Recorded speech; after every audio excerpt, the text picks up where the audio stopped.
गति 100 शब्द प्रति मिनट। डिक्टेशन शुरू होने में समय शेष है 5 सेकंड। Ready, start.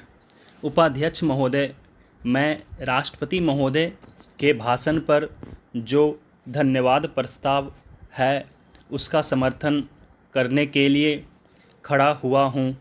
मुझे इस बात की खुशी है कि हमारी सरकार ने समाजवाद का केवल नारा ही नहीं लगाया है, बल्कि समाजवाद को मूर्त रूप देने के लिए कदम भी उठाने प्रारंभ कर दिए हैं।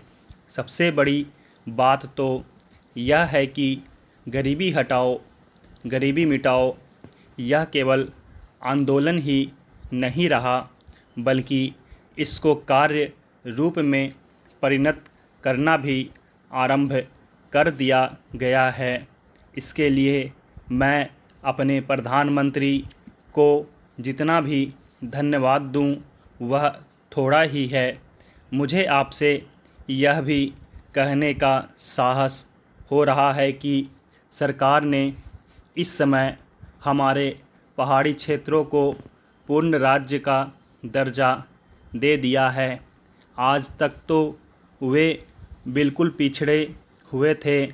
मैं आपसे यह कहने का भी साहस कर रहा हूँ कि पहाड़ी और सीमा के क्षेत्रों को राज्य का अधिकार तो दे ही दिया गया है, उनको यह अवसर भी दिया गया है कि वे अपने पिछड़े हुए इलाके को उन्नत बनाने के लिए स्वयं प्रयत्न करें और अपने पैरों पर खड़े हों। लेकिन मुझे बड़े दुख के साथ आपके सामने यह कहना पड़ रहा है कि हमारे उत्तर प्रदेश के जो पहाड़ी ज़िले हैं वे आज भी बहुत ज़्यादा पिछड़े हुए हैं और उनको कोई देखने वाला नहीं है। मैं सरकार का ध्यान इस बात की ओर दिलाना चाहता हूँ कि कुछ दशक पहले इसी दिल्ली में पहाड़ी इलाकों के सैकड़ों भूमिहीन किसानों का एक बहुत बड़ा जुलूस निकला था और उन्हें हमारे राष्ट्रपति ने आश्वासन दिया कि उनकी भूमि समस्या हल करने के लिए वे उत्तर प्रदेश की सरकार को लिख रहे हैं। लेकिन आपको सुनकर आश्चर्य होगा कि कई वर्ष बीत गए हैं, किंतु एक चप्पा भूमि भी किसी भूमिहीन को आज तक नहीं दी गई है। हमारे भूमिहीन किसान कभी जेल में सड़ते हैं और कभी कहीं मारे फिरते हैं, लेकिन भूमि उन्हें नहीं मिली। इसी प्रकार मैं आपको यह भी बता देना चाहता हूँ कि एक बार हमारे मुख्यमंत्री जी ने भी लिखा था कि हमारे उत्तर प्रदेश के जो पहाड़ी ज़िले हैं वे पूरी तरह से पिछड़े हुए हैं। इसके अलावा एक बार हमारे प्रधानमंत्री जब यहाँ दौरे पर आए थे तब उन्होंने एक सार्वजनिक सभा में भाषण दिया था। उपाध्यक्ष महोदय, आपने भाषण में उन्होंने कहा कि मैंने आज तक ऐसी गरीबी के दर्शन नहीं किए जैसा कि मैं देख रहा हूँ।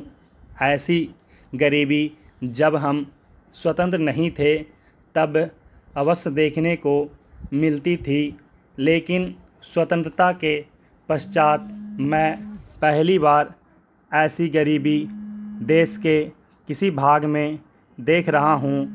देश के विकास के काम को बढ़ाकर ही ऐसी गरीबी हम हटा सकते हैं।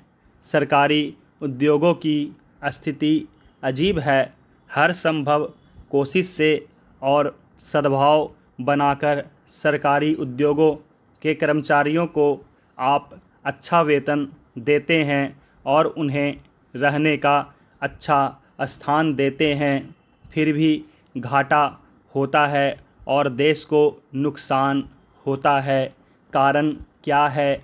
कारण यह है कि आपकी औद्योगिक नीति गलत है और जो रुपया आपके पास है उसको भी आवश्यक काम के लिए खर्च नहीं कर रहे हैं।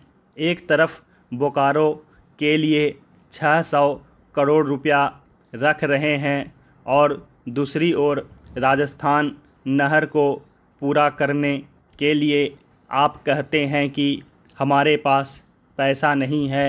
एक और महाराष्ट्र के अंदर आप नई चीनी मिलें खोल रहे हैं और दूसरी ओर उत्तर प्रदेश और बिहार के अंदर कारखाने बंद हो रहे हैं या जो उनकी क्षमता है उस पर पूरे तौर पर काम नहीं कर रहे हैं। यह कोई औद्योगिक नीति नहीं है।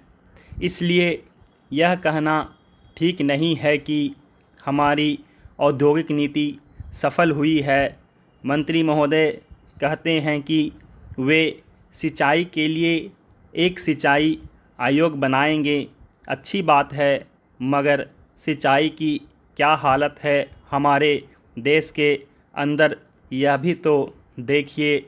जिस समय हमारे देश में कोसी बांध का काम शुरू हुआ था उस समय पाकिस्तान ने एक बांध पूरा कर लिया था, वहाँ उससे सिंचाई हो रही है और हमारे यहाँ इसका काम आधा भी नहीं हुआ है।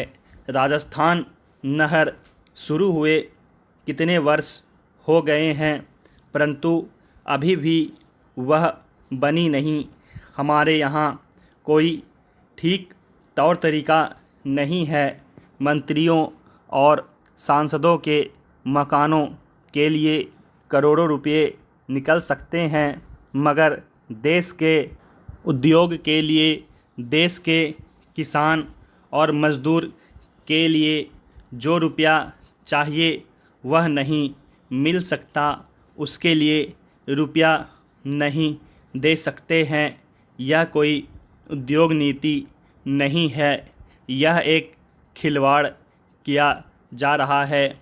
मैं कल सदन को बतला रहा था कि कुछ सड़कें विश्व बैंक की सहायता से बनने वाली थी। स्टॉप।